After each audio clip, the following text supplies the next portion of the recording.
हिमाच्छादित गौरी शंकर के शिखर करीब आने लगे। महावीर क्रमशः ऊंचाइयों और ऊंचाइयों पर उड़ रहे। समझना क्रमशः कठिन होता जाएगा,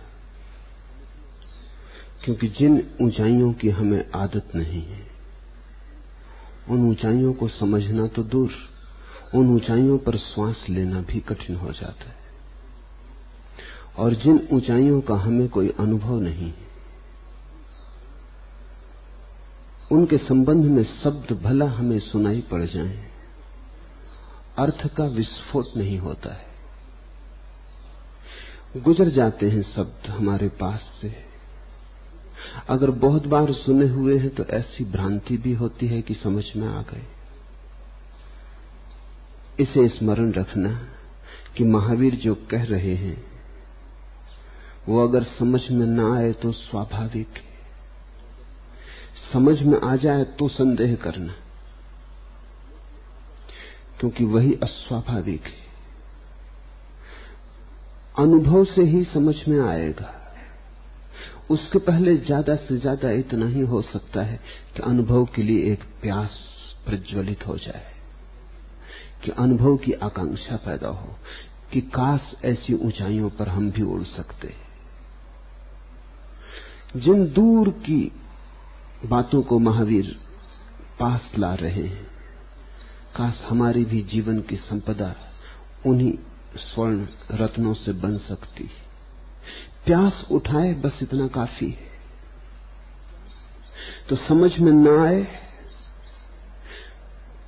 तो धैर्य रखना, घबराना मत। और ऐसा मत सोच लेना कि हमारी समझ में आएगा ही नहीं, और ऐसा तो भूल के भी मत सोच लेना कि ये बात समझने योग्य ही नहीं है, क्योंकि हमारा मन इस तरह के बहुत उपाय करता है। अहंकारी मन हो तो वो कह देता है इन बातों में कुछ सार नहीं। इस तरह हम अपने अहंकार को सुरक्षित कर लेते। इस तरह ऊंचाई पास आती थी तो हम उससे दूर हट जाते हैं, क्योंकि ऊंचाई के पास हमें अपनी नीचाई मालूम पड़ने लगती। ऊंचाइयों से दूर मत हटना, उन्हें बुलाना, उनकी खोज करना। तुम्हें जितने बड़े शिखर मिल जाएं उतना ही शुभ है, क्योंकि जितने तुम्हें शिखर मिले उतने ही अहंकार के विसर्जन की संभावना बढ़ेगी, उतना ही तुम छोड़ पाओगे ये मैं का ख्याल। इसलिए तो तीर्थंकरों, प्रबुद्ध पुरुषों को हमने बहुत स्वागत से कभी स्वीकार नहीं किया।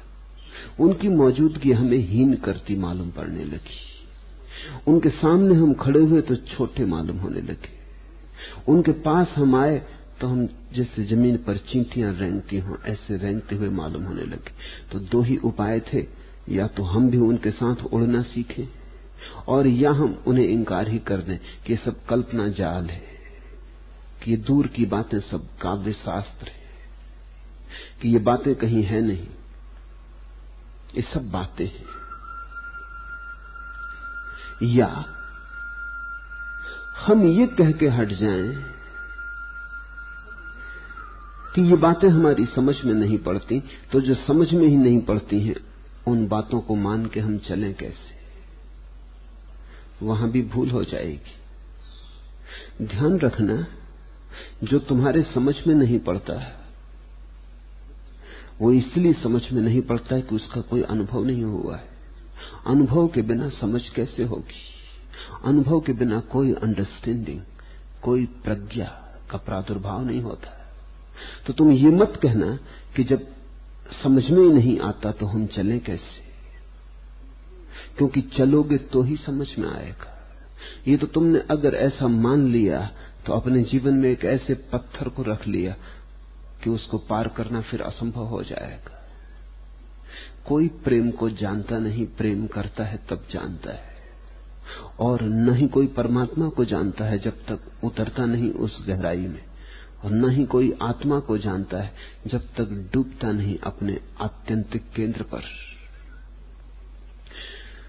तो समझ नहीं है, इसको पत्थर की तरह उपयोग मत कर लेना। समझ आएगी ही अनुभव से। इसलिए समझ से भी ज्यादा जरूरी है साहस। इसे मैं फिर से दोहराऊं, अध्यात्म के मार्ग पर समझ से भी ज्यादा जरूरी है साहस। क्योंकि साहस हो तो आदमी अनुभव में उतरता है, अनुभव में उतरे तो समझ आती है। इसलिए जिनको तुम समझदार कहते हो वो वंचित ही रह जाते, क्योंकि समझदार ये कहेगा ये अपनी समझ में नहीं आती। जो समझ में नहीं आती चलूं कैसे, पता नहीं कोई भटकाव ना हो जाए, पता नहीं जो हाथ में है कहीं वो भी ना खो जाए। ये बड़ी दूर की बातें, आकाश की बातें कहीं मेरी पृथ्वी को उजाड़ ना दें। एक छोटा घर बनाया है, वासना का, तृष्णा का एक छोटा संसार रचाया है। ये कहीं परमात्मा और आत्मा के ख्याल, ये दिव्य प्यास कहीं मेरी सारी घर गृहस्थी को डमाडोल ना कर दे। तो समझदार आदमी कहता है जब समझ में आएगी तब करेंगे। साहसी कहता है समझ में नहीं आती तो करेंगे और देखेंगे और समझेंगे। साहस वस्तुतः दुस्साहस चाहिए। इसलिए तो महावीर को हमने महावीर नाम दिया। उन्होंने बड़ा दुस्साहस किया। वो समझ के लिए न रुके, वो अनुभव में उतर गए। जुआड़ी की हिम्मत सब दांव पर लगा दिया। फिर समझ भी आई, क्योंकि समझ अनुभव की छाया की तरह आती। तो दुनिया में दो तरह की समझ है। एक तो समझदारों की, जिनको तुम समझदार कहते हो, उनकी समझ अनुभव से नहीं आती। उनकी समझ सिर्फ बौद्धिक है, सिर्फ बुद्धि की है। वो शब्दों को समझ लेते हैं, शब्दों का संयोजन समझ लेते हैं, शब्दों का व्याकरण समझ लेते हैं, शब्दों का अर्थ भी बिठा लेते हैं। लेकिन बस सब खेल शब्दों का होता है। शब्दों को हटा लो तो उनके पीछे कोई समझ बचेगी नहीं। शब्द के हटते ही सारी समझ हट जाएगी। तो समझ उनकी शब्दों का ही जोड़ है। और एक ज्ञानी की समझ, तुम उससे शब्द छीन लो तो भी उसकी समझ न छीन सकोगे, क्योंकि उसकी समझ अनुभव की है, शब्दों की नहीं। अगर शब्दों का उसने उपयोग भी किया है तो अपनी समझ को तुम तक पहुंचाने के लिए किया है। शब्दों के उपयोग से उसने समझ को पाया नहीं। वो बौद्धिक नहीं है, अस्तित्वगत है, एग्जिस्टेंशियल है। उसने जाना है, जिया है। तो तुम उसके सारे शब्द छीन लो तब भी तुम उसकी समझ न छीन पाओगे। उसकी समझ शब्दों से बहुत गहरी। उसने मौन में समझ पाई है। उसने तो खुद ही शब्द छोड़ दिए थे, तब समझ आई है। तो इसे ख्याल रखना। और एक खतरा है कि कुछ लोग ऐसे भी हैं जो इन वचनों को समझ लेंगे, समझते मालूम पड़ेंगे, क्योंकि ये वचन कोई बहुत दुरूह नहीं है। इनकी दुरूहता अगर कहीं है तो अनुभव में है, वचनों में नहीं। वचन तो बड़े सीधे साफ है। महावीर ने एक भी जटिल विचार का उपयोग नहीं किया। कोई ज्ञानी पुरुष कभी नहीं किया है। जटिल विचारों का उपयोग तो वे लोग करते हैं जिनके पास कुछ भी नहीं है और केवल बड़े बड़े शब्दों की छाया में अपने अंधकार को छिपा लेना चाहते। दार्शनिक बड़े बड़े शब्दों का उपयोग करते हैं, बड़े बड़े लंबे वचनों का उपयोग करते हैं। तुम उनके वचनों के बीहड़ में ही खो जाओगे। तुम्हें यह पक्का हो ही न पाएगा कि वो क्या कहना चाहते थे। उनके पास कहने को कुछ था भी नहीं, लेकिन जो नहीं था उनके पास कहने को, उसको उन्होंने इस ढंग से फैलाया कि शब्द जाल ऐसा बड़ा हो गया कि तुम समझ ही ना पाए। न समझने के कारण कई बार तुम्हें लगता है बड़ी गहरी बात है। महावीर जैसे पुरुष सुलझाने को हैं, उलझाने को नहीं। उनके वचन सीधे साफ हैं, दो टूक है, गणित की तरह स्पष्ट है। 2 2 4 बस ऐसे उनके वचन हैं। तो खतरा यह भी है कि तुम्हें वचन सुनकर ऐसा लगे कि अरे समझ गए। वहां मत रुक जाना, वो समझ कुछ काम ना आएगी। अगर तुम महावीर के वचनों को सुन के समझ गए तो फिर महावीर ने 12 वर्ष मौन और ध्यान साधा तो बहुत कम बुद्धि के आदमी रहे होंगे। तुम सुन के समझ गए।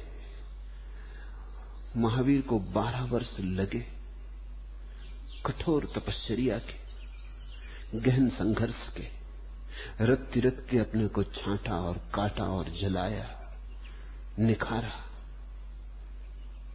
जब अंतर ज्योति पूरी शुद्ध हो गई तब उन्हें ये समझ पैदा हुई।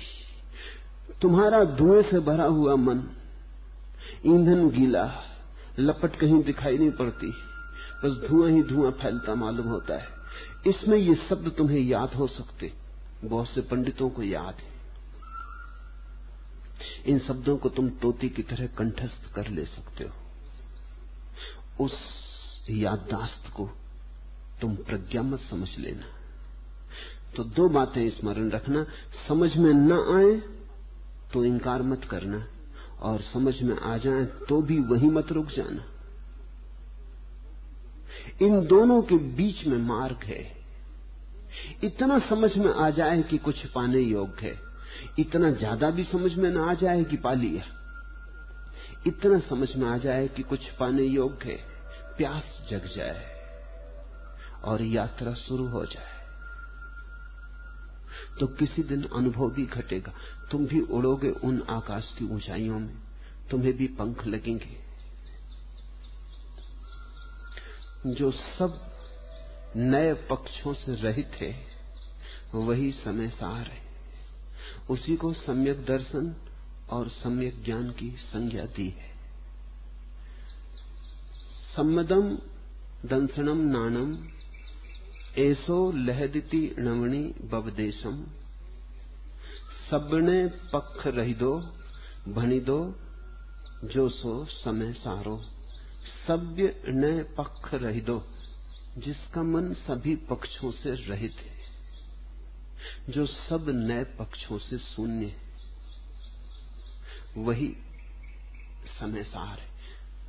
समय सार का अर्थ होता है वही आत्मा की सार स्थिति, वही अस्तित्व का निचोड़ है, वही तुम हो, वही तुम्हारी आत्मा है, जहां न कोई नय है न कोई पक्ष है। इसे समझिए। साधारणता तो हम नए पक्षों से भरे, कोई हिंदू है, कोई मुसलमान है, कोई ईसाई है। जब तक तुम हिंदू हो, जैन हो, ईसाई हो, तब तक तुम्हें समय सार का पता न चलेगा, आत्मा का रस तुम्हें उपलब्ध न होगा, क्योंकि आत्मा न हिंदू न मुसलमान न जैन। जब तक तुम कहते हो मेरी ऐसी मान्यता है, तब तक तुम सत्य को न जान सकोगे, क्योंकि सभी मान्यताएं सत्य को जानने में बाधा बन जाती। मान्यता का अर्थ है कि बिना जाने तुम जानते हो, तो जिसने बिना जाने जान लिया है वो जान कैसे सकेगा फिर। मान्यता शून्य होने का अर्थ है मुझे पता नहीं, इसलिए मैं किसी मान्यता को कैसे पकड़ूं, मैं कैसे कहूं कि क्या ठीक है, मुझे कुछ भी पता नहीं है। तो ऐसा जो अज्ञान में खड़ा हो जाता है शांत चित्त से, जबरदस्ती ज्ञान को नहीं पकड़ लेता, छिपाता नहीं ज्ञान के आवरण में अपने को, ज्ञान के वस्त्रों में अपने को ढांकता नहीं, जो अपने अज्ञान को स्वीकार कर लेता है वही व्यक्ति ज्ञान की तरफ पहला कदम उठाता। ये बड़ा विरोधाभासी लगेगा। ज्ञान की तरफ पहला कदम अपने अज्ञान के साथ ईमानदारी से खड़े हो जाना। हम में से बहुत कम लोग ही ईमानदारी से खड़े होते हैं अज्ञान के साथ। अज्ञान को स्वीकार करने में अहंकार को चोट लगती। अहंकार चाहता है दावा करना कि मैं जानता हूं, तो हम शास्त्र से, परंपरा से, अन्यों से, शिक्षकों से, गुरुओं से, कहीं ना कहीं से इकट्ठा कर लेते हैं ज्ञान। तुम्हारा ज्ञान सभी कुछ नए पक्ष, वो तुमने इकट्ठा किया है, जाना नहीं। पक्षपात से भरे हो तुम, हर चीज के संबंध में तुमने कुछ तय कर लिया है। तुम तय करके बैठे हो, तुम तय करके बैठे हो, इसलिए तुम्हारी आंख खाली नहीं, पक्ष से आंख दबी, पक्ष की कंकड़ी तुम्हारी आंख में पड़ी। तो ककड़ी जब आंख में पड़ी हो तो फिर कुछ नहीं दिखाई पड़ता। महावीर कहते हैं आंख खाली चाहिए, निर्मल चाहिए। आंख ऐसी चाहिए कि सिर्फ देखती हो और आंख में कुछ ना पड़ा हो, क्योंकि अगर आंख में कुछ भी पड़ा हो तो जो तुम देखोगे वो विकृत हो जाएगा। सोचो, अगर तुम जैन हो, पढ़ो गीता, तुम्हें समझ में आ जाएगा। तुम गीता पढ़ ही ना पाओगे, तुम्हें रस ही ना आएगा। तुम्हें घड़ी घड़ी तुम्हारा जैन धर्म बीच में खड़ा हो जाएगा। तुम्हें ऐसा लगेगा ये कृष्ण तो अर्जुन को भ्रष्ट करने लगे। ऐसा तुम कहो या ना कहो, तुम्हारे भीतर ये पक्ष खड़ा रहेगा। आज तक किसी जैन ने गीता पर कोई वक्तव्य नहीं दिया, कोई महत्वपूर्ण बात नहीं कही, गीता को किनारे हटा दिया है। हिंदू से कहो कि महावीर के वचन सुने, पढ़े भी ले तो मुर्दा भाव से पढ़ जाएगा, क्योंकि भीतर तो वो जानता ही है कि सब गलत है। हिंदू से कहो कुरान को पढ़े, तो भीतर तो वो मानता ही है कि क्या रखा है, कहां वेद कहां उपनिषद, क्या रखा है कुरान। वही कुरान के मानने वाली की स्थिति है, वही बाइबल को मानने वाली की स्थिति है। बाइबल को मानने वाला जब वेद पढ़ता है तो उसे लगता है बस गांव के ग्रामीण गडरियों के गीत, इससे ज्यादा नहीं। जब वेद को मानने वाला आर्य समाजी पंडित बाइबल को पढ़ता है तो उसमें से कुछ भी सार नहीं पाता, उसमें से सब कचरा कूड़ा इकट्ठा कर लेता है।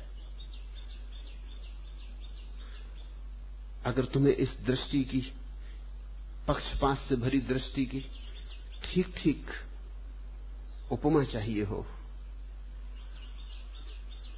तो दयानंद का ग्रंथ सत्यार्थ प्रकाश पढ़ना चाहिए। वो पक्षपात से भरी आंख का उससे ज्वलंत प्रमाण कहीं खोजना मुश्किल है। तो सभी में भूलें निकाल ली हैं उन्होंने, और बेहूदी भूलें जो कि निकालने वाले के मन में छिपी, जो कहीं भी नहीं, लेकिन निकालने वाला पहले से मान के बैठा है। जो तुम मान के बैठ जाते हो वो तुम खोज भी लोगे। अगर तुम ही मान के बैठे हो तो फिर मुश्किल है। तुमने जानने के पहले अगर धारणा तय कर रखी है तो तुम सत्य को कभी भी ना जान पाओगे। तुम सत्य को कभी मौका ना दोगे कि तुम्हारे सामने प्रकट हो जाए। मुल्ला नसरुद्दीन ने अपने एक मित्र दर्जी से कपड़े बनवाए। जब वो कपड़े पहनने गया, उठाने गया, दर्जी ने उसे पहना के बताया, उसे कुछ कपड़े जचे नहीं, कुछ बेहूदी थे, कुछ अटपटे थे, कुछ शरीर पे बैठते भी न थे।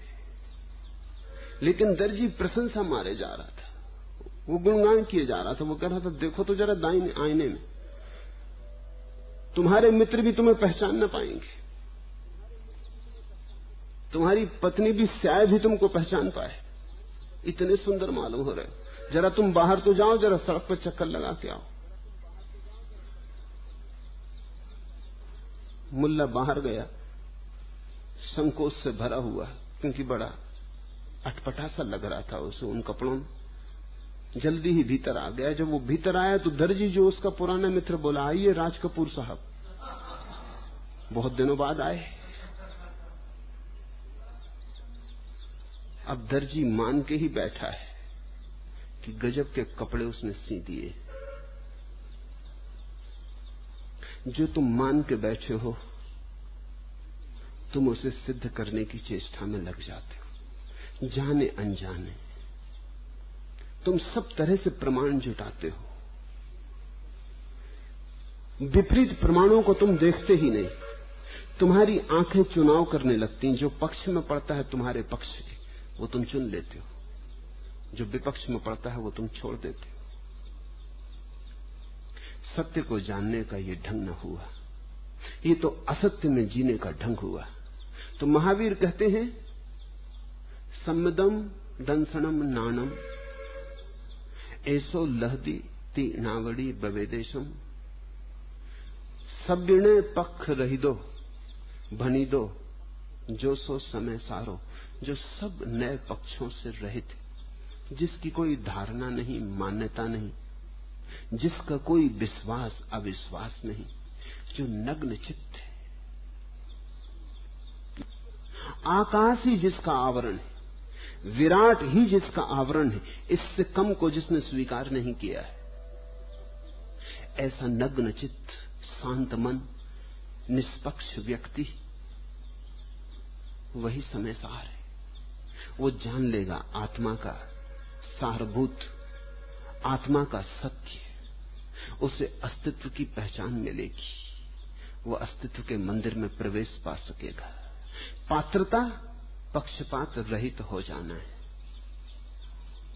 महावीर के पास लोग आते, प्रश्न पूछते तो महावीर कहते, तुम कुछ पहले से ही मानते तो नहीं हो?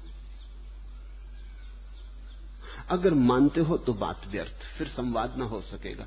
जब कोई मान के ही चलता है तो विवाद हो सकता है, संवाद नहीं हो सकता। जब कुछ मान के कोई भी नहीं चलता, जब कोई तैयार है सत्य के साथ जहां ले जाए, जब कोई इतना हिम्मतवर है कि सत्य जो दिखाएगा उसे स्वीकार करूंगा, तभी महावीर कहते संवाद हो सकता है। तब महावीर कहते ज्यादा कुछ कहने को भी नहीं है, क्योंकि सत्य को कहा तो नहीं जा सकता है। मैं कुछ इशारे कर देता हूं, तुम इनका पालन कर लो। इन इशारों के पालन करने से धीरे धीरे तुम्हें भी वही अनुभव होने लगेगा जो मुझे हो रहा है। जिस द्वार से खड़े होकर मैं देख रहा हूं जीवन को, तुम भी देख सकोगे। मेरे करीब आ जाओ। लेकिन अगर तुम मानते हो कि तुम्हें द्वार मिल ही गया है, तो फिर तुम मेरे करीब ना आओगे और व्यर्थ खींचातानी होगी। दुनिया में जहां भी जितनी बातचीत हो रही है, तुम अगर गौर करोगे तो बातचीत तो कहीं मुश्किल से होती। संवाद कहां है?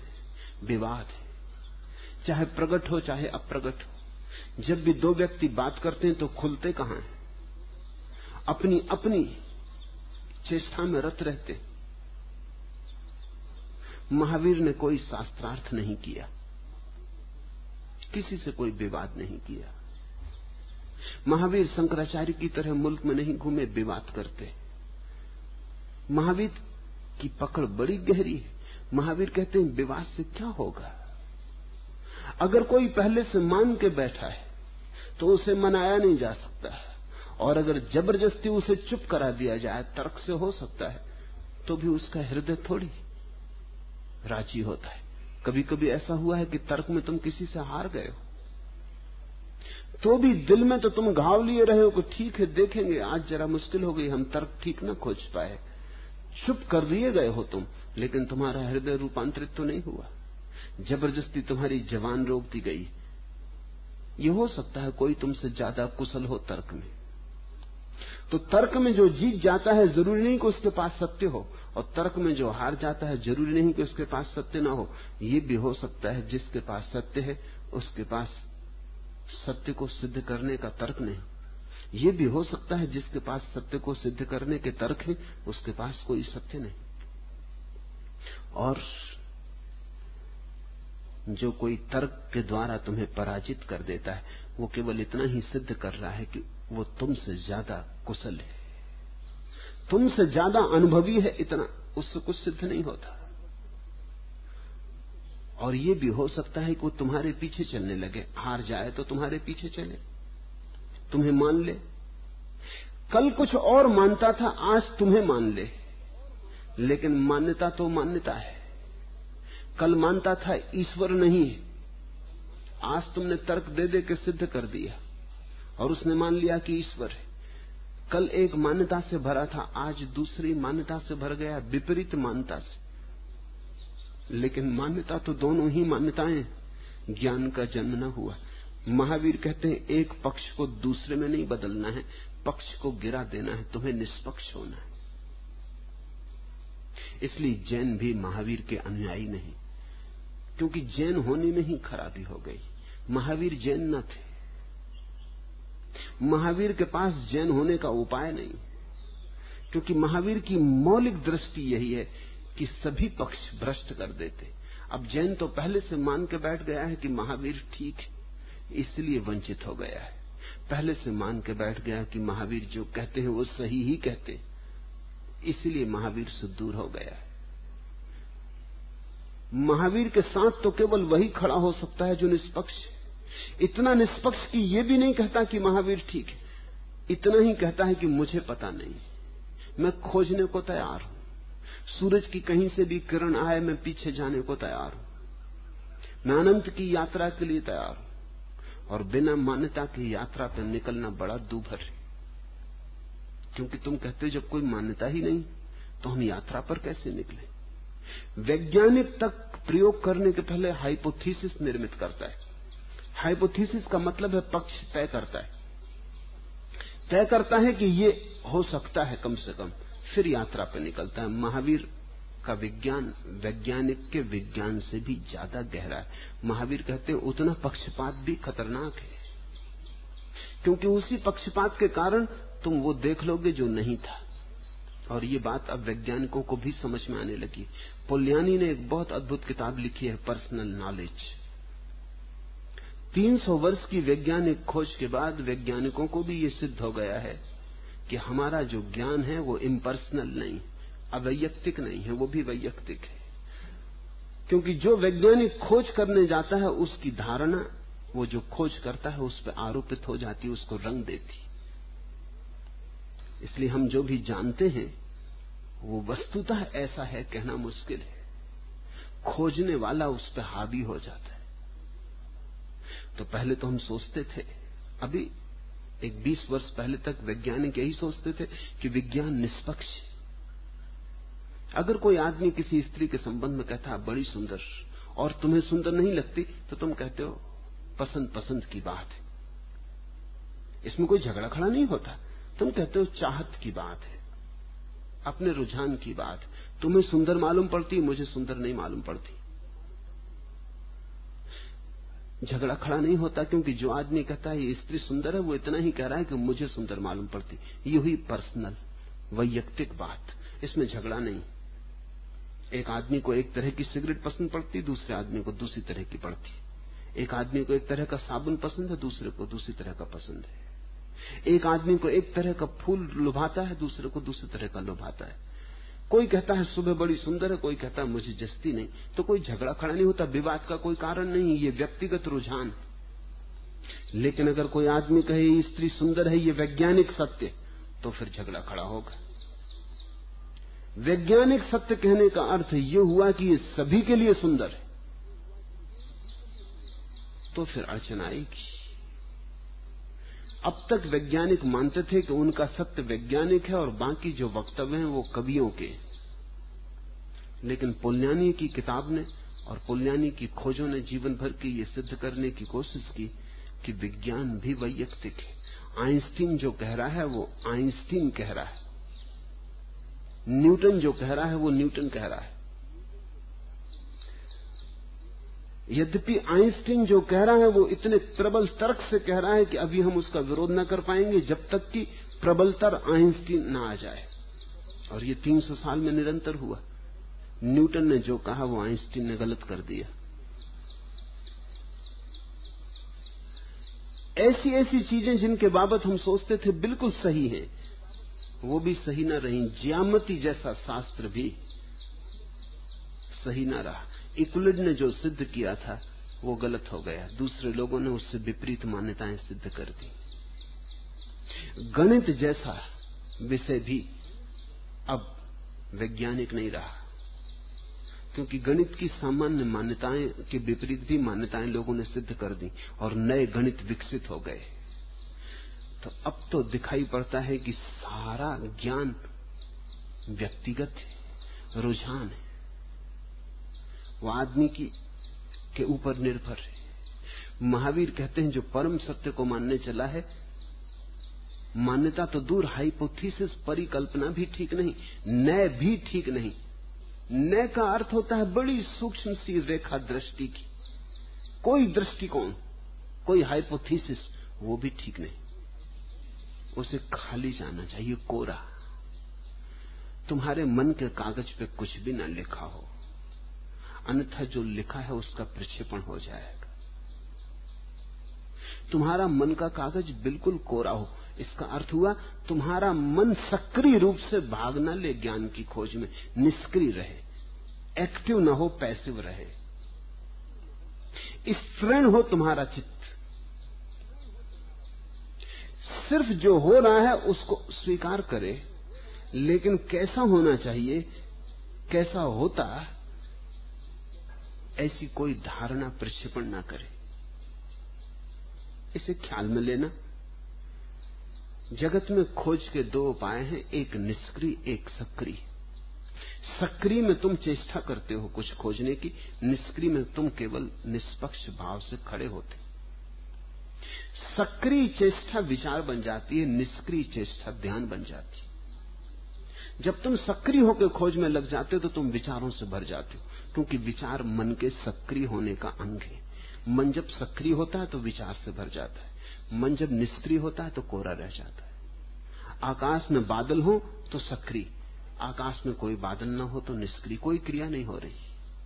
महावीर कहते हैं मन की सारी क्रिया शून्य हो जाए, नए पक्ष रहित हो जाए, सब नए पक्ष रही दो,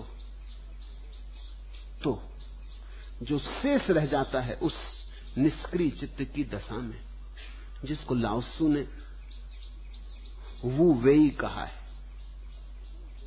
ऐसी निष्क्रियता, दर्पण जैसी निष्क्रियता। जैसे दर्पण जो है उसको झलका देता है।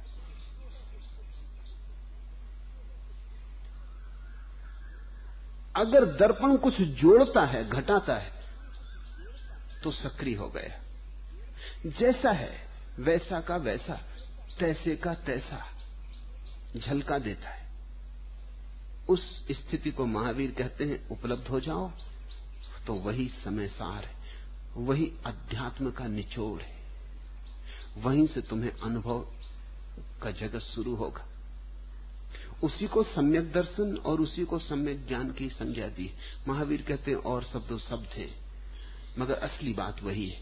सम्यक ज्ञान कहो, सम्यक दर्शन कहो, या कुछ और कहना हो, ध्यान, समाधि, निर्विकल्प दशा, जो भी कहना हो कहो, लेकिन एक बात तय है कि वो निष्क्रिय दशा है, जिसमें तुम कुछ भी हिस्सा नहीं बटाते, तुम सिर्फ खड़े रह जाते हो। इसे थोड़ा अभ्यास करना शुरू करो। ये मेरे कहने भर से साफ ना हो जाएगा, इसका थोड़ा अभ्यास करना शुरू करो, कभी इसकी झलक मिलेगी। नाच उठोगे तुम जब इसकी पहली झलक मिलेगी। तुम भरोसा ना कर पाओगे कि अरे मैं अब तक ये क्या करता रहा। तुम्हारा सारा जीवन तब एक नई रूपरेखा से भर जाएगा। थोड़ा अभ्यास करो, शांत बैठ के वृक्ष को देखते हो तो देखते ही रहो, सक्रिय मत बनो। इतना भी मत कहो कि ये पीपल का वृक्ष है, ये भी मत कहो कि ये गुलाब की झाड़ी है, ये भी मत कहो कि गुलाब कितने सुंदर है, ये भी मत कहो कि आहा कितने प्यारे फूल खिले।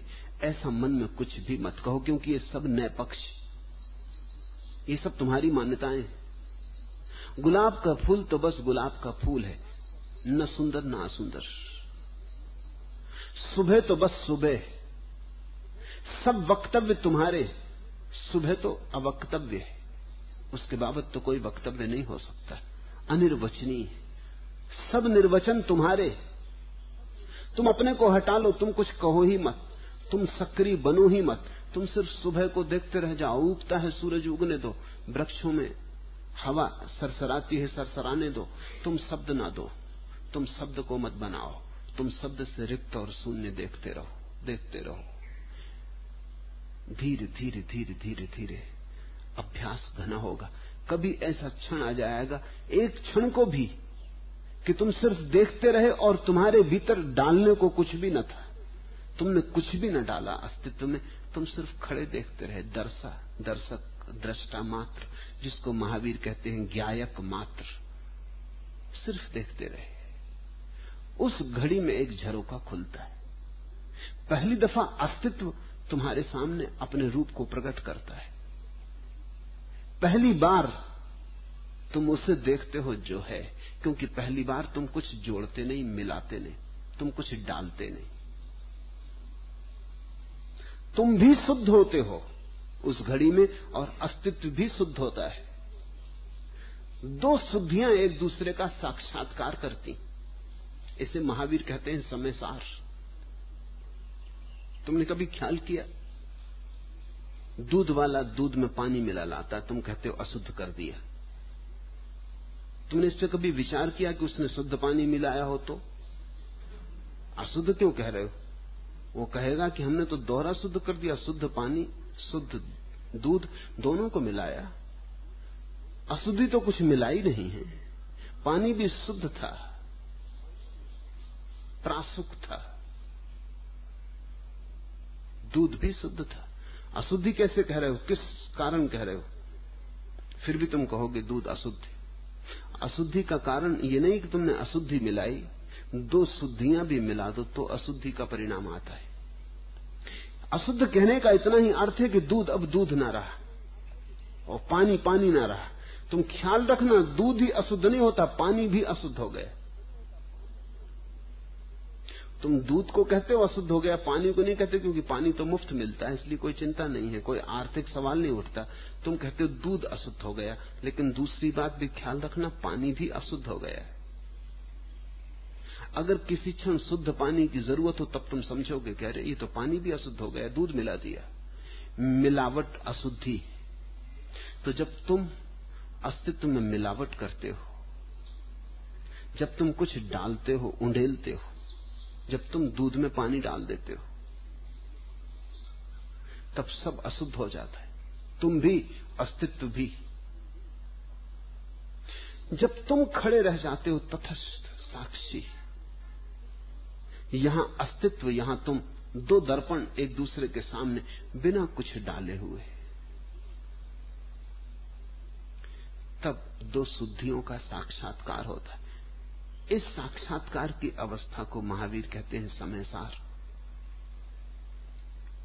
और जब तक ये न हो जाए तब तक तुम्हारी जिंदगी नाम मात्र को जिंदगी है, अशुद्ध है, कुनकुनी जिंदगी है। इसमें ज्वाला न होगी, इसमें प्रकाश, ये ज्योतिर्मय न होगी, इसमें आनंद के फूल न लगेंगे, न प्रसाद होगा। जीस थे किसी मुफलिस का चिराग खाना, उसने सीखा ही नहीं खोल के फरोजा होना। नहीं, जिंदगी तो किसी गरीब का चिराग नहीं, लेकिन हम सब ने जिंदगी को गरीब का चिराग बना दिया है। ये खिल के जल ही नहीं पाता, ये खुल के प्रज्वलित नहीं हो पाता, ये इसकी ज्योति ज्योति नहीं बन पाती, बुझी बुझी बुझी बुझी टिमटिमाती। जीस थे किसी मुफलिस का चिराग खाना, उसने सीखा ही नहीं खुल के फरोजा होना। नहीं, जिंदगी तो किसी गरीब का चिराग नहीं, लेकिन हम सब ने जिंदगी को गरीब का चिराग बना दिया है, क्योंकि हमने जिंदगी को मौका ही नहीं दिया। हमने जिंदगी पे इतनी शर्तें लगा दी, हमने जिंदगी पर इतने अवरोध खड़े कर दिए, हमने जिंदगी की ज्योति के आसपास इतने पक्ष विपक्ष, धारणाएं, मान्यताएं, विचार ऐसा घेरा बांध दिया है, किला खड़ा कर दिया है, ईंट पर ईंट रख दी है विचारों और पक्षों की, कि जिंदगी की लपट उठे कैसे, प्रकट कैसे हो। जिसे तुम अभी टिमटिमाता हुआ दिया जानते हो, वही महावीर में प्रज्वलित सूर्य होकर जला है, वही जीवन। वही कबीर ने कहा है कि एक सूरज से कहने से न हो सकेगा। जिस दिन मैं जागा, हजार हजार सूरज मेरे भीतर एक साथ जल उठे। उस प्रकाशमयी दशा के लिए कोई उपमा खोजना मुश्किल है। हजार हजार सूरज भी कम पड़ते, क्योंकि सूरज तो एक न एक दिन चुक जाएंगे। सभी सूरज चुक जाते। ये हमारा सूरज भी वैज्ञानिक कहते हैं 4000 सालों में ठंडा हो जाएगा। इसका ईंधन चुकता जा रहा है। आखिर कब तक जलता रहेगा? सब ईंधन की सीमा है। कितना ही बड़ा हो, करोड़ों साल जले तो भी एक सीमा आती है और चुक जाएगा। सांझ दिया जलाया, सुबह बुझ जाएगा। फिर रात कितनी ही लंबी हो, लेकिन भीतर का दिया कुछ ऐसा है कि वो ज्योति शाश्वत है। हजारों सूरज जलते हैं और बुझ जाते हैं, और उस भीतर की ज्योति का कभी बुझना नहीं होता। इसलिए हजार सूरज का प्रतिमान भी छोटा है। लेकिन छोड़ो सूरज की तो बात दूर, हम तो अपने भीतर के दिए को टिमटिमाता दिया भी नहीं कह सकते। ज्योति मालूम ही नहीं पड़ती। अनेक लोग सुन के सुकरात की बात, कि महावीर की बात, कि बुद्ध की, कि कृष्ण की बात, भीतर जाने की चेष्टा करते हैं, क्योंकि ये सभी लोग कहते हैं जानो अपने को। आंख बंद करके भीतर जाने की कोशिश करते हैं, जल्दी से बाहर लौट आते, क्योंकि अंधेरा ही अंधेरा मालूम पड़ता है। और ये सब तो कहते हैं बड़ा ज्योतिर्मय लोक है। नहीं, अभी तुम भीतर न जा सकोगे। अभी तो तुमने बाहर को भी शुद्ध आंख से नहीं देखा। अभी तो तुमने काखा गा भी नहीं पढ़ा जीवन के सत्य का। इसलिए महावीर का पहला सूत्र कहता है, जो सब नए पक्षों से रहित वही समयसार है। और अगर ऐसा न किया तो एक पक्ष में से दूसरा पक्ष निकलता जाता है। जैसे एक वृक्ष में अनेक शाखाएं निकलती, फिर एक शाखा में अनेक उप शाखाएं निकलती। ऐसा तुमने अगर एक पक्ष बनाया तो जल्दी ही तुम पाओगे तुम बहुत पक्षों से घिर गए। एक मेहमान को घर लाओगे, जल्दी ही पाओगे मेहमानों की भीड़ लग गई, क्योंकि एक मेहमान के पीछे दूसरा चला आता है। रिश्तेदारों के रिश्तेदार। मैंने सुना है मुल्ला नसरुद्दीन के घर एक दफा एक आदमी आया पास के गांव से और एक बतख दे गया। कहा कि गांव के तुम्हारे मित्र ने भेजी। मुल्ला बड़ा खुश हुआ। उसने बतख उसको कहा कि रुको, शोरबा तो पी के जाना। उसने शोरबा बनवाया, मित्र को पिलाया और कहा कभी भी आओ तो जरूर आना। कोई 2-3 दिन बाद एक दूसरा आदमी आया। मुल्ला ने पूछा आप कौन हो? उसने कहा कि जो बतख लाया था उसका मैं मित्र। कोई बात नहीं, मित्र के मित्र हो तो भी मित्र हो। उसको भी उसने भोजन करवाया, खिलवाया, पिलवाया। ये तो सिलसिला अनथीन होने लगा। फिर 2-3 दिन बाद एक आदमी आ गया। उसने कहा मित्र के मित्र का मित्र। ऐसी ये संख्या बढ़ने लगी।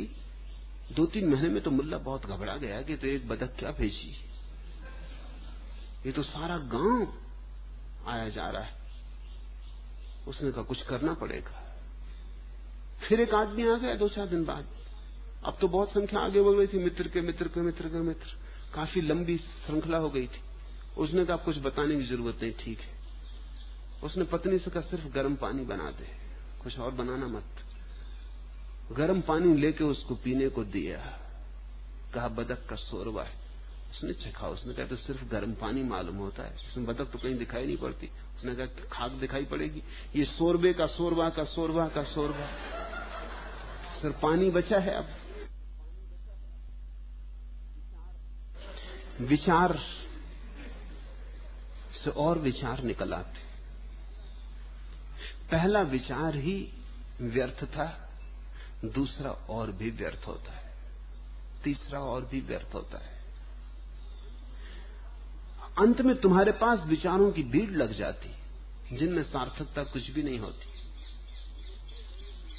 मिलते गए हैं मोड़ नए हर मुकाम पर, बढ़ती गई है दूर ए मंजिल जगह जगह। और एक एक मोड़ नए मोड़ ले आता है और तुम बढ़ते जाते हो और मंजिल दूर होती जाती। और जितने तुम चलते जाते हो विचारों में, उतने ही तुम अपने से दूर होते जाते हो, क्योंकि वही मंजिल है। अगर उस स्वयं को पाना हो तो लौटो उल्टे, चलो गंगोत्री की तरफ। छोड़ो एक एक विचार को, और जब तुम आखिरी विचार पे आओगे तब तुम्हें पता चलेगा ये मेरा पक्षपात था जिससे सारी यात्रा शुरू हुई। उस पक्षपात को भी गिरा दो। निर्विचार तुम्हारे भीतर उठेगा। उस निर्विचार में ही समय सार है। और जब तक वैसी शुद्ध दर्पण की दशा न आ जाए तब तक तुम जिंदगी को तो जानोगे ही नहीं, ना अपने को जानोगे, क्योंकि तुम चूकते ही रहोगे। जिंदगी है प्रतिपल अभी और यहां, और विचार तुम्हें उससे मिलने नहीं देता, क्योंकि विचार सब सदा कहीं और है, या तो भविष्य में या अतीत में। या तो अतीत की स्मृतियों से जुड़ा है विचार, जो कल हो चुका, परसों बीत चुका, उसका सब संग्रह, उसकी तुम उधेड़बुन में लगे रहते हो। और या भविष्य। मुल्ला नसरुद्दीन को नींद ना आती थी। एक डॉक्टर ने कहा कि तो ऐसा कर, भेड़ें गिनने से बड़ा लाभ होता है। गिनते गिनते नींद आ जाती। गिनते गए 1, 2, 3, 1000, 10,000, लाख, जहां तक बस चलते गए। एक ऐसी घड़ी आएगी कि थक के तू नींद में गिर जाएगा। मुल्ला ने कहा ठीक। उसने भेड़ें गिननी शुरू की। वो कई लाख पे पहुंच गए। उसने कहा ऐसे तो बढ़ते गए तो ये तो करोड़ों अरबों हो जाएंगी, फिर करेंगे क्या इनका? तो उसने सोचा अब बेहतर है कि अब इनका ऊन निकालना शुरू करें, बजाय इसके कि गिनते जाने से। तो उसने ऊन निकालना शुरू किया। वो लाखों भेड़ों का ऊन गांठों पे गांठें लग गई। उसने सोचा ऐसे अगर ऊन इकट्ठा करते गए तो कहां रखेंगे, कहां गोदाम मिलते, कहां आजकल रखने की जगह कहां है? वर्षा सिर पे आ रही, ये तो मुश्किल। इसका कोट कपड़े बनवाना शुरू कर दो। तो कंबल कोट कपड़े, लेकिन इतना देर हो गया कि वो एकदम घबराया कि बाजार की तो हालत वैसे ही खराब है, खरीदार तो मिलता नहीं, मारे गए। तो वो आधी रात में चिल्लाया बचाओ बचाओ। तो उसकी पत्नी घबरा के उठी। उसने कहा हुआ क्या? उसने कहा हुआ क्या, मर गए, लुट गए। क्या हुआ क्या, कोई सपना देखा? उसने कहा सपना का, नींद तो आई नहीं अभी। तो वो जो डॉक्टर ने कहा था भेड़ गिनो, कहां का ना समझ आदमी। भेड़ें गिनी, ऊन काटा, कपड़े बनाए, बाजार में बेचने खड़े हो गए, खरीदार नहीं है, और इतना सब बना लिया है कि बर्बाद हो जाएंगे। विचार एक के बाद एक चलते चले जाते हैं, या तो अतीत के होते हैं या भविष्य के होते हैं। तो या तो स्मृति पैदा करते हैं वो, और स्मृति के घावों को उघाड़ते हैं, या फिर कल्पना पैदा करते हैं और कल्पना से वासना को उकसाते हैं। तो या तो तुम अपने घावों को क्रोधते रहते हो, जो कि बड़ी व्यर्थ प्रक्रिया है और खतरनाक भी, क्योंकि उनसे घाव हरे बने रहते। लौट लौट के किसी ने गाली दी थी, तुम सोचने लगते हो, लौट लौट के क्रोधित होने लगते हो। कभी तुमने ख्याल किया, अगर तुम विचार करने बैठ जाओ और ठीक से स्मृति को जगाओ, तो जब तुम्हें किसी ने गाली दी थी और अपमान किया था, तो उसकी स्मृति ही ना आएगी। तुम अचानक पाओगे फिर तुम्हारे रगरेसे में क्रोध आ गया, तुम्हारे रोए रोए में फिर क्रोध दौड़ गया, तुम फिर कुछ करने को उतारू हो गए, फिर घाव हरा हो गया। या तो तुम घाव को रोकते हो, और या तुम भविष्य में कामना को उकसाते हो। दोनों खतरनाक है, क्योंकि सभी कामनाएं आज नहीं कल विषाद में रूपांतरित हो जाएंगी। सभी कामनाएं आज नहीं कल घाव बन जाएंगी, जो अभी भविष्य से कल अतीत हो जाएगा। अगर कोई विचार न हो चित्त में, तो तुम यहां होते हो अभी, न कोई अतीत न कोई भविष्य। ये वर्तमान का क्षण तुम्हें समग्रता से घेर लेता है। गए हैं हम भी गुलिस्तां में बारहा, लेकिन कभी बाहर से पहले कभी बाहर के बाद। बगीचे में जाने से सार क्या।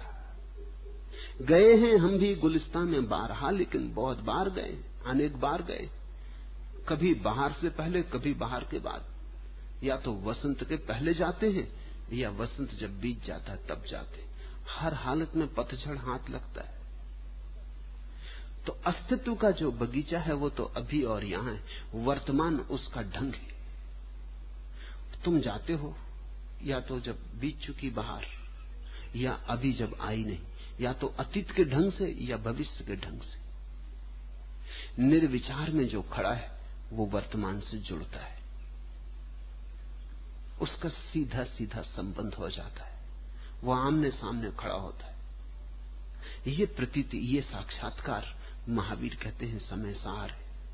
साधु को नित्य दर्शन, ज्ञान और चरित्र का पालन करना चाहिए।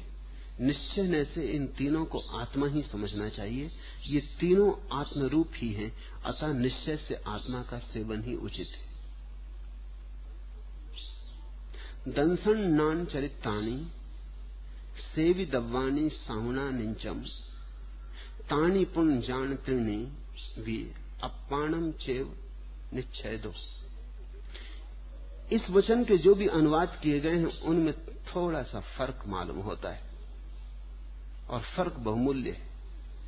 जिन्होंने अनुवाद किए हैं, जैन साधु मुनि अनुवाद करते,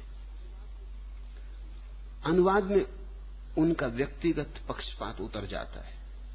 जैसे दर्शन नान चरिताणी, दर्शन ज्ञान और चरित्र, सेव दब्वाणी साहुणा निंच, इनका नित्य सेवन यही साधु का लक्षण। लेकिन अनुवाद क्या किया जाता है, साधु को नित्य दर्शन ज्ञान और चरित्र का पालन करना चाहिए, कहीं मूल सूत्र में नहीं। मूल सूत्र में तो सिर्फ व्याख्या है कि साधु कौन। साधु का कर्तव्य नहीं गिनाया है, साधु की परिभाषा है। साधु कौन? जो नित्य दर्शन ज्ञान और चरित्र का सेवन करता, पालन भी नहीं। मूल शब्द है सेवी दब्वाणी, जो सेवन करता, पालन नहीं। जो भोजन करता, जो उपभोग करता, जो भोगता। साधु है वह जो दर्शन ज्ञान और चरित्र का नित्य भोग करता है। अब बात साफ हो सकती है। पहले तो नित्य, प्रतिपल, वर्तमान में, न तो बीते कल में, न आने वाले कल में, अभी और यहां भोग करता है। असाधु या तो अतीत में भोगता है या भविष्य में। गए हैं हम भी गुलस्तान में बाहर, हां, लेकिन कभी बाहर से पहले, कभी बाहर के बाद, वो असाधु। साधु वह जो अभी और यहीं के द्वार से अस्तित्व में प्रवेश करता है, जो अब के द्वार से अस्तित्व में प्रवेश करता है, जो यहां और ठीक अभी साक्षात्कार करता है अस्तित्व का। सेवन, सेवन बड़ा प्यारा शब्द है, इसका भोग करता है। जैन मुनि भोग शब्द को लाने में अड़चन अनुभव किए होंगे। सेवन करता है, उनको लगा होगा इसे करना चाहिए में बदलो। ये हमारे सारे शास्त्रों के साथ होता है। जहां है की सूचना है वहां होना चाहिए हम अनुवाद करते। जहां केवल है की सूचना है, जैसे कि आग जलाती, ये तो ठीक है, लेकिन आग को जलाना चाहिए, तब अड़चन हो गई।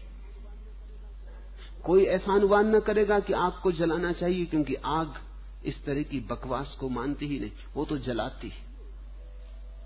चाहिए, वासना, कामना आ गई, भविष्य आ गया।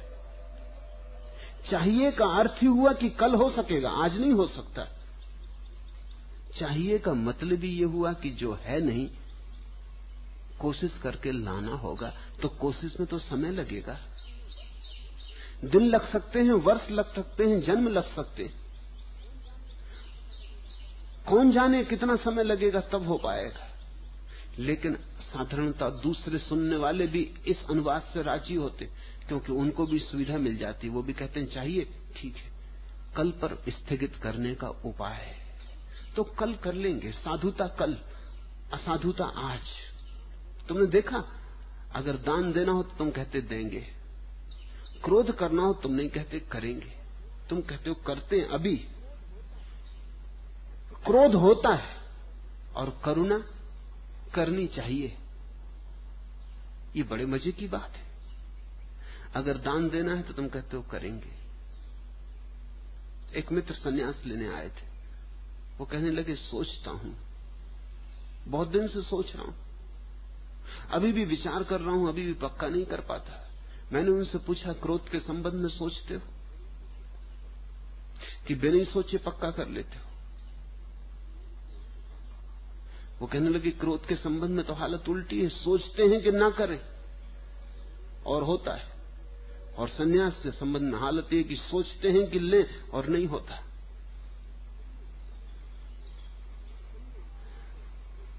हमने शुभ को, श्रेष्ठ को, सत्य को, शिवम को टालने के उपाय किए, तो इसलिए इन अनुवादों पर कोई ऐतराज भी नहीं करता।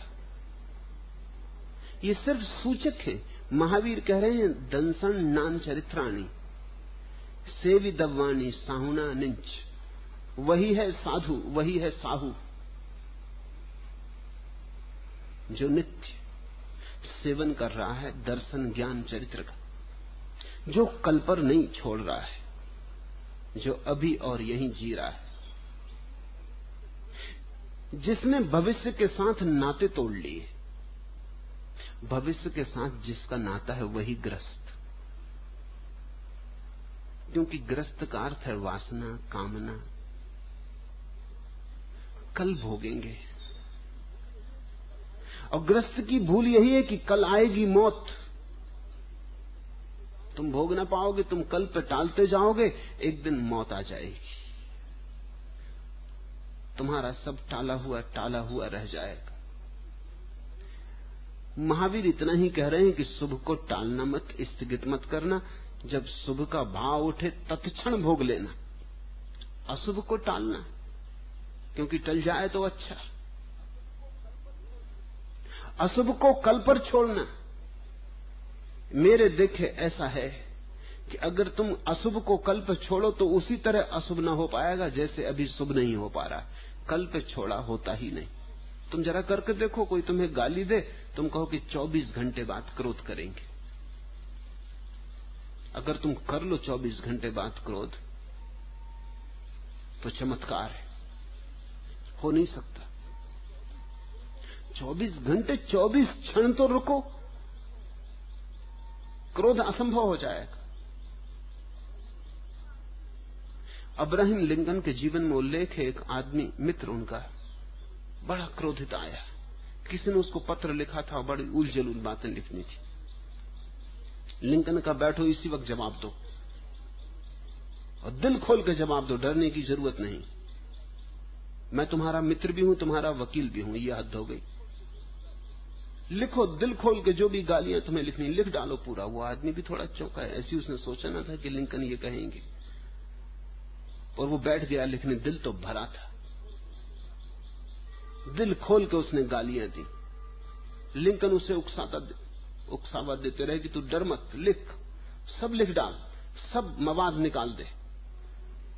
कागज पे कागज उसने गालियां और उल जलूल बातों के सब उत्तर दे डाले। और जब वो पूरा लिख के उसने हल्की सांस ली, लिंकन ने कहा, आप ये पत्र मुझे दे दे। उसने कहा, पता तो लिख देना। तो उसने कहा, पता लिखने की कोई जरूरत नहीं, भेजने की कोई जरूरत नहीं, भेजेंगे 7 दिन बाद। 7 दिन बाद तू आना, फिर इसको पढ़ लेना। अगर तू 7 दिन बाद कहे कि भेजना है तो भेज देंगे। उस आदमी ने कहा, ठीक है, कोई हर्जा नहीं। वो 7 दिन बाद आया, उसने पत्र देखा, उसे भरोसा ही ना आया कि मैं और ऐसा पत्र लिख सकता हूं। 7 दिन में आग सब ठंडी हो गई, अंगारे बुझ गए, दी गई गालियां उतनी महत्वपूर्ण न मालूम पड़ी, उत्तर व्यर्थ मालूम पड़े। वो आदमी तो पागल मालूम ही पड़ा। अपना पत्र देखा तो उसने कहा, मेरा भी दिमाग खराब है, इसको जवाब नहीं देना, मेरे दिमाग के लिए कुछ उपाय बताओ। इस तरह की बातें मेरे मन में उठती। अच्छा ही हुआ उस आदमी ने कहा कि उसने ये पत्र लिखा। उसके पत्र के बहाने मुझे मेरे आत्मा के दर्शन तो हो गए थोड़े, कि ये सब मेरे भीतर भरा पड़ा है। मैं तुमसे कहता हूं, अगर क्रोध को तुम कल पर टाल दो तो उसी तरह टल जाएगा जिसकी करुणा अभी तक टलती आई। अशुभ को अगर तुम कहो करेंगे भविष्य में, तो अशुभ भी उसी तरह विदा हो जाएगा तुम्हारे जीवन से जैसे शुभ विदा हो गया है।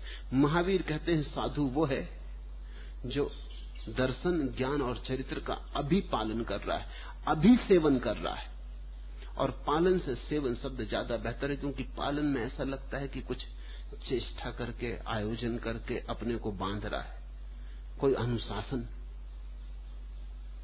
सेवन में ऐसा लगता है कुछ अनुभव में आ रहा है, उसको भोजन बना रहा है, उसको अपने रक्त मांस मज्जा में मिला रहा है।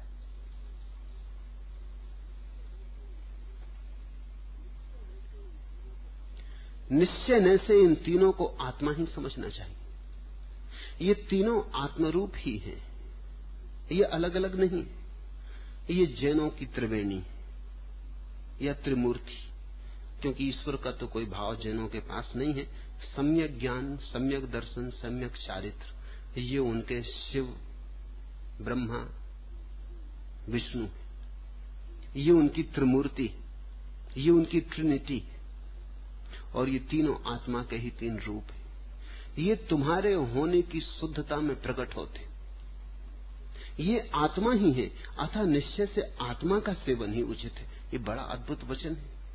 अपना ही भोजन उचित है, अपना ही भोग उचित है। अपने को ही पियो, अपने को ही भोगो। हम साधारणता जीवन में दूसरे को भोगने का आयोजन करते, पर का हम सेवन करना चाहते। महावीर कहते हैं, पर का सेवन करते करते तो तुम संसार में भटक गए हो। अब तुम अपना ही सेवन करो। तुम अकेले अपने एकांत को ही भोगो। तुम अपने स्वभाव में डूबो। तुम्हारे भीतर जो छिपा है, इसके साथ नाचो, इसे को संगी साथी बनाओ। भीतर होने दो रास। तुमने अपने साथ संबंधी नहीं जोड़े, तुम अपने से कभी आलिंगन नहीं किए, तुमने अपने को कभी चूमा नहीं, अपना कभी भोजन नहीं किया। अपना सेवन करो। सीने का दाग है वह नाला कि लब तक न गया, खाक का रिज्क है वह कतरा की दरिया न हुआ। और जब तक बूंद सागर न हो जाए तब तक मिट्टी है, और जब तक हृदय में छिपा हुआ गीत प्रकट न हो जाए तब तक वो हृदय का घाव है। सीने का दाग है वह नाला कि लब तक न गया, खाक का रिज्क है वह कतरा की दरिया न हुआ। हमारे जीवन में जो इतनी पीड़ा है, ये पीड़ा सिर्फ इसीलिए है कि हमारे भीतर जो पड़ा है, छिपा है, वो प्रकट नहीं हो पाया। जो गीत दबा पड़ा है हमारे प्राणों में, वो गाया नहीं गया। जो नाच हम छिपाए चल रहे हैं, वो नाचा नहीं गया। जो भोग हमारा स्वभाव है, वो भोगा नहीं गया। हमने अपने को अभिव्यंजना नहीं दी। हमारा सितार ऐसा ही पड़ा है, उस पर हमने उंगलियां नहीं नचाई। वो सितार ऐसे ही धूल जमा पड़ा है। उससे विराट संगीत पैदा हो सकता था, उस तरफ हमने कोई ध्यान ही ना दिया। हमारी नजरें दूसरे को तलाशती रही। हम दूसरे के संगीत में डूबने को आतुर रहे और अपना घर भूल गए, अपना संगीत भूल गए। हमने और सब भोगा और हाथ सदा खाली पाए, और हमने उसे न भोगा जो हमारा था और जिसे भोगने से जीवन भर जाता है।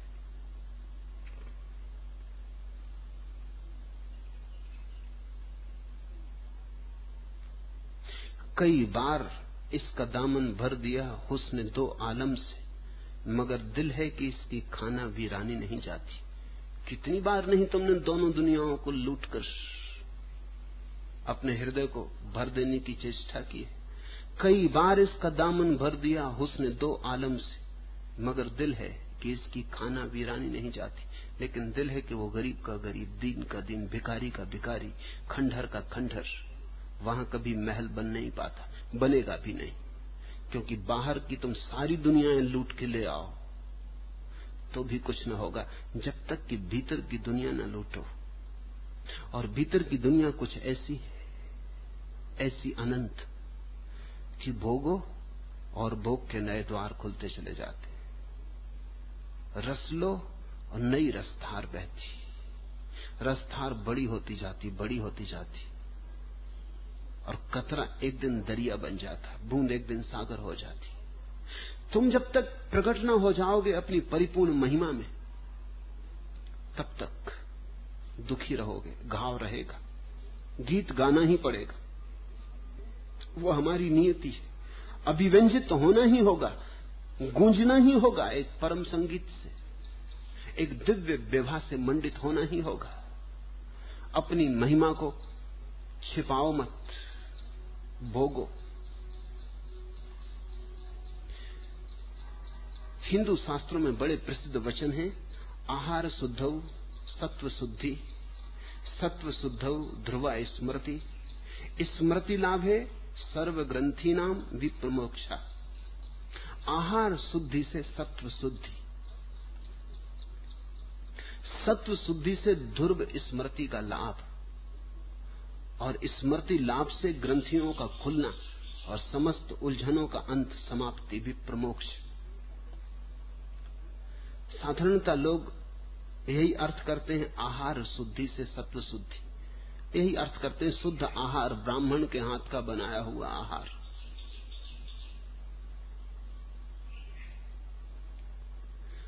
इसका गहरा अर्थ ख्याल में नहीं आता है।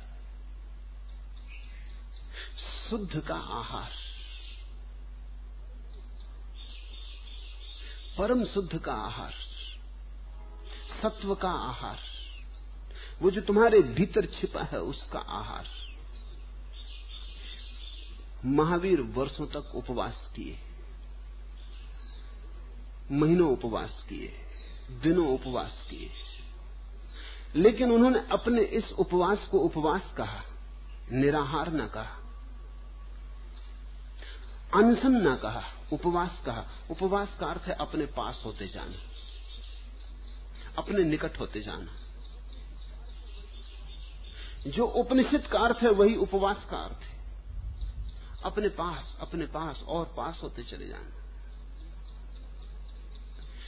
निराहार न कहा अपने उपवास को, क्योंकि वो गलत जोर होता है। भोजन नहीं किया ये तो गौण बात है, अपना भोजन किया ये महत्वपूर्ण बात है। आत्म आहार किया और आत्म आहार से ऐसे भर गए कि भोजन की जरूरत न रही, वो गौण बात है। तुमने कभी ख्याल किया, प्रेम के बहुत गहरे क्षणों में भूख नहीं लगेगी। कभी कभी तुम चकित हो गए। एक महिला ने मुझे कहा, मैं ये बात कर रहा था, उसने सुनी, वो मुझसे मिलने आई, उसने कहा कि एक बात आपसे कहनी, मेरे जीवन में अटकी रही है सदा से।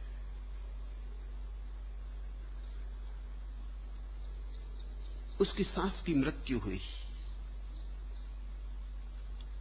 सांझ के वक्त, जनों की अंधऊ का समय, सूरज ढल गया, फिर भोजन तो हो नहीं सकता, और सास मर गई बेवक्त। सासों के ढंग, अभी कोई ढंग का वक्त भी चुन सकती थी, दोपहर में मरती, रात मरती, ठीक अंधऊ के वक्त मर गई, तो भोजन तो हो नहीं सका, पड़ा रह गया। और ऐसा भी नहीं कि इस बहू का अपनी सास से कुछ विरोध रहा हो, बड़ा लगाव था। तो उस समय तो कुछ ख्याल भी नहीं आया, लेकिन जैसे रात बढ़ने लगी उसकी भूख बढ़ने लगी। इधर रो भी रही, सास ने उसे अपनी बेटी की तरह रखा था, बहुत गौरव से रखा था। वो मर गई तो दुख स्वाभाविक था, रो रही है, दुखी हो रही, लेकिन पेट में भूख लग रही, और आधी रात भूख इतनी ज्यादा बढ़ गई कि वो महिला चकित हुई। भूख इतनी बढ़ गई कि उसे जाके चोरी से अपने चौके में कुछ भोजन करना पड़ा। उसकी गिलानी उसके मन में रह गई। और ये जो महिला जिसने मुझे ये कहा, वो 8-8, 10-10 दिन के उपवास कर लेती, इसलिए उसे भी बड़ा चक्कर मालूम हुआ कि हुआ क्या, मैं 8-8, 10-10 दिन उपवास कर लेती हूं और कभी भूख ने मुझे ऐसा नहीं सताया कि उपवास तोड़ना पड़ा हो। और ये सास का मरना और इतना मेरा लगाव, तो एक अपराध भाव उसके मन में अटका रह गया। किसी को भी उसने कहा नहीं, अपने पति को भी नहीं कहा, क्योंकि वो भी दुखी होंगे ये बात सोच के कि मेरी मां मर गई हो, तूने रात चोरी से भोजन किया। उसने मुझे कहा कि आप किसी को कहना मत, मुझे ये उलझन रह गई। मैंने उससे कहा कि इससे विपरीत भी तुझे कभी हुआ, कभी आनंद के क्षण में भोजन न लगाओ? उसने कहा ये भी मुझे हुआ। आप भी जब मेरे घर में आते हो तो मैं भोजन नहीं कर पाती।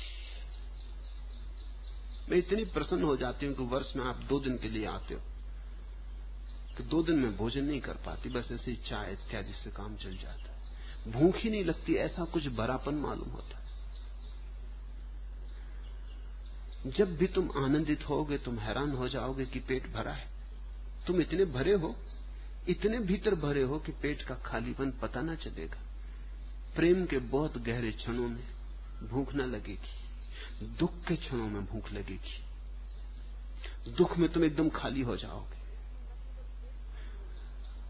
दुख में न केवल पेट खाली हो जाएगा, आत्मा भी खाली हो जाएगी।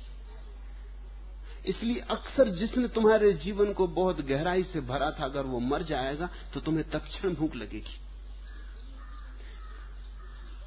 बेचैनी होगी तुम्हें ये सोच के कि ये कोई वक्त है भूख लगने का, क्योंकि भोजन को तो हम उत्सव मानते हैं। दुख में तो कोई भोजन करता नहीं। पास पड़ोस के लोगों को भोजन बना के लाना पड़ता है खिलाने, अगर कोई मर जाए किसी के घर में, क्योंकि वो अपना चूल्हा जलाए तो वो भी तो अशुभ मालूम पड़ता है। ये कोई वक्त, किसी का पति जल गया, वो चूल्हा जला के भोजन बना रही, चूल्हा नहीं जलता दिनों तक। लेकिन जब कोई निकटतम तुम्हारा मर जाएगा तो न केवल तुम्हारा शरीर खाली हो गया, उसने तुम्हारी आत्मा के भी एक हिस्से को घेरा था, वो भी खाली हो गई।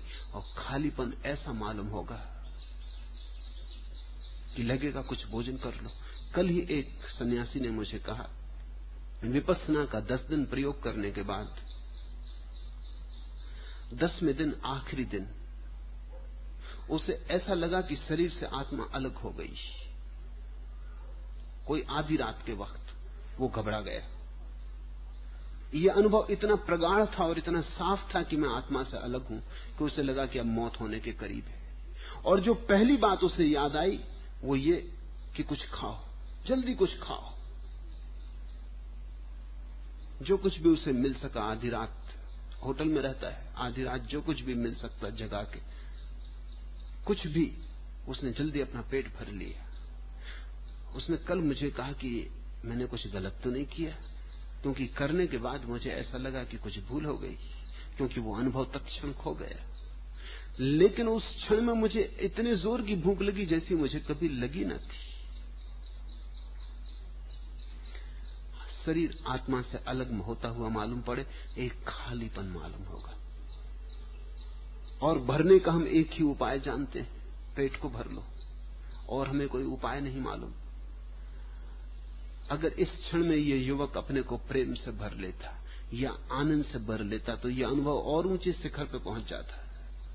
इसने शरीर से भर लिया, इसने इस क्षण में शरीर का सेवन कर लिया। भोजन मतलब शरीर, भोजन जो शरीर बन जाएगा। अभी भोजन है, कल शरीर बन जाएगा। भोजन यानी बीज रूप से शरीर। इसने शरीर से भर लिया। ये क्षण था जब इसे आत्मा से भरना था। नाच उठता, गीत गाता, आंदोलित हो उठता आनंद से, प्रेम को जगाता, आत्मा से भरता, आत्मा का सेवन करता, तो ये घड़ी बड़ी गहरी हो जाती, ये अनुभव चिर स्थायी हो जाता। चूक हो गई। महावीर कहते हैं आत्मा से ही आत्मा का सेवन उचित है, आत्मा से आत्मा का भोजन, आत्मा से आत्मा का भोग ही उचित है। आहार शुद्धो सत्व शुद्धि। आहार के सत्व शुद्ध हो जाता। ये आहार की शुद्धि को तुम ब्राह्मण के द्वारा बनाया गया आहार मत समझना, इसे तुम समझना ब्रह्म के द्वारा बनाया गया आहार। वो जो तुम्हारे भीतर की अंतरात्मा है, जिस पर ब्रह्म के हस्ताक्षर है। सत्व शुद्धो ध्रुवा स्मृति। और जिसने उस आत्मा का आहार कर लिया, उसकी स्मृति ध्रुव हो जाती, उसका बोध स्थिर हो जाता। यही तो मैंने उस सन्यासी को कहा कि उस क्षण में आत्मा का आहार कर लिया होता तो स्मृति ध्रुव हो जाती। स्मृति का अर्थ यहां याददाश्त नहीं, यहां स्मृति का अर्थ है परमात्मा का स्मरण या आत्मा का स्मरण, जिसको महावीर सम्यक दर्शन कह रहे हैं। वो स्थिर हो जाता, उसकी लकीर खिंच जाती अमिट, फिर भूले न भूलती, फिर मिटाए न मिटती। सत्व शुद्ध ध्रुवा स्मृति।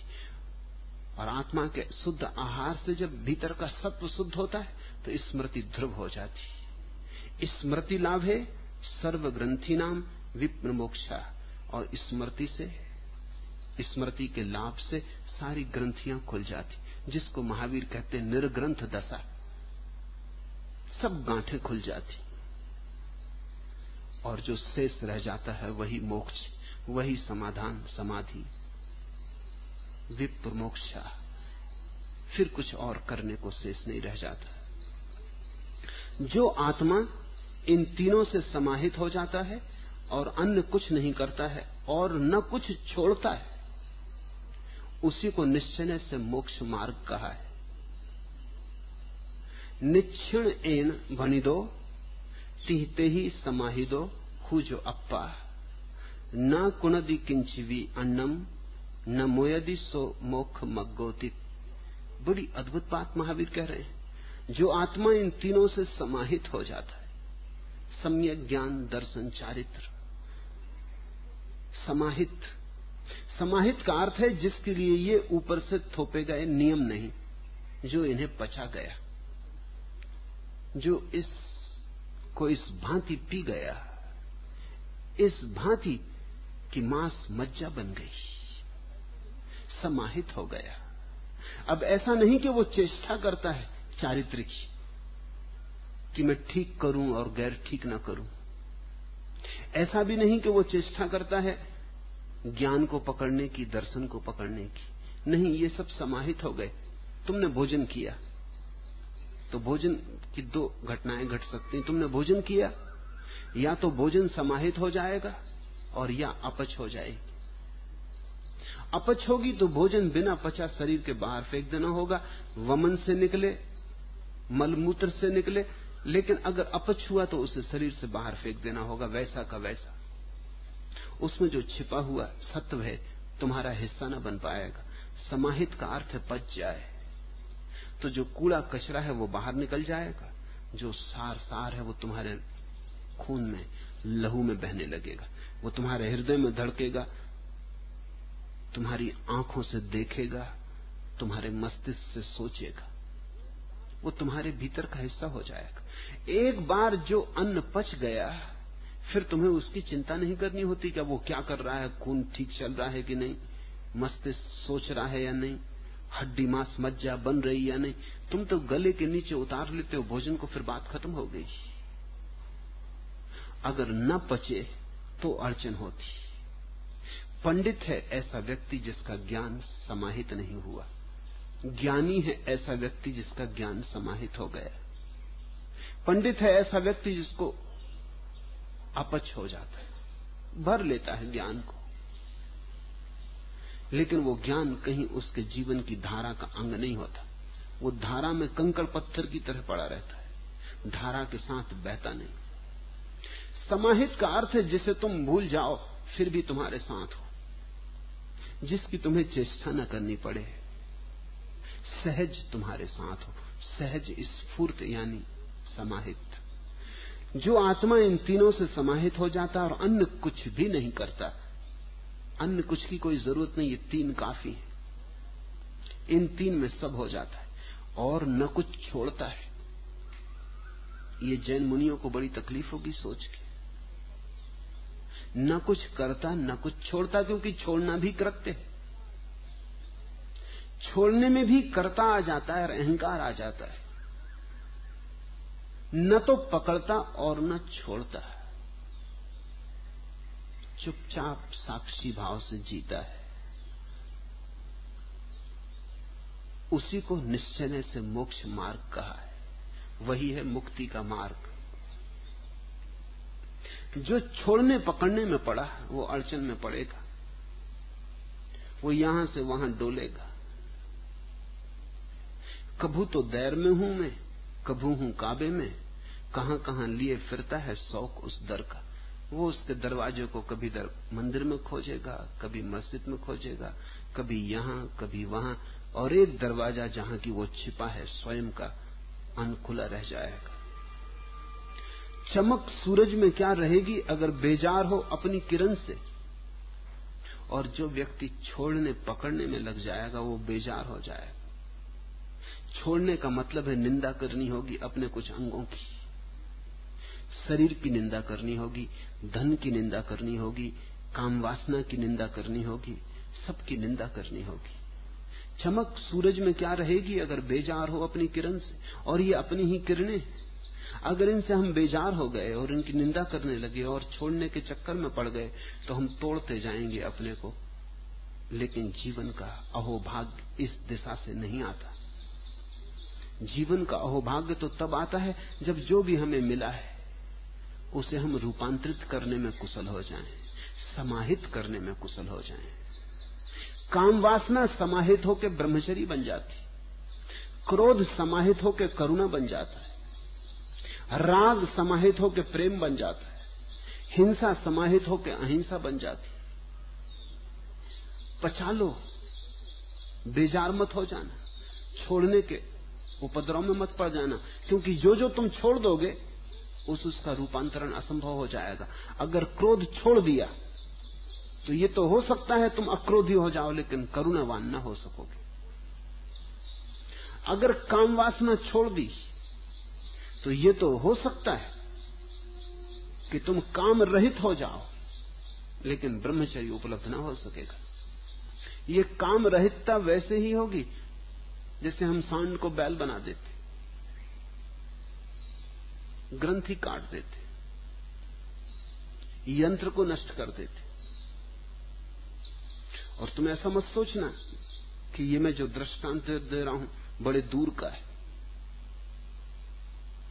ये दूर का नहीं, साधुओं ने ये सब किया है। रूस में साधुओं की एक जमात थी जो जन्नेंद्री काट लेती थी। काट देने से एक अर्थ में तो हल हो जाता था। जब जन्नेंद्री ही ना रही तो कोई उपाय ना रहा। लेकिन ब्रह्मचर्य इस तरह उपलब्ध नहीं होता। ब्रह्मचर्य उपलब्ध तो तब होता है जब ये जीवंत ऊर्जा काम की समाहित होती, जब तुम इसे बाहर नहीं फेंकते, भीतर पचा जाते हो, जब तुम इसे उछालते नहीं फिरते, जब ये ऊर्जा तुम्हारे भीतर ऊर्ध्वगमन बन जाती। क्रोध को काट देने से, कसम खा लेने से कि क्रोध ना करूंगा, ये हो सकता है तुम दबा लो, दबाते जाओ, ऐसी घड़ी आ जाए कि किसी को भी पता ना चले कि तुम में क्रोध है, लेकिन तुम्हें तो चलता ही रहेगा पता। तुम तो उसी के ऊपर बैठे हो, तुम तो ज्वालामुखी पर बैठे हो जो कभी भी फूट सकता है। नहीं, करुणा पैदा ना हो पाएगी, क्योंकि करुणा तो उसी ऊर्जा से निर्मित होती है जिससे क्रोध निर्मित होता है। ऊर्जा का दमन नहीं, ऊर्जा का रूपांतरण। इस दृष्टि से आत्मा में लीन आत्मा ही सम्यक दृष्टि होता है।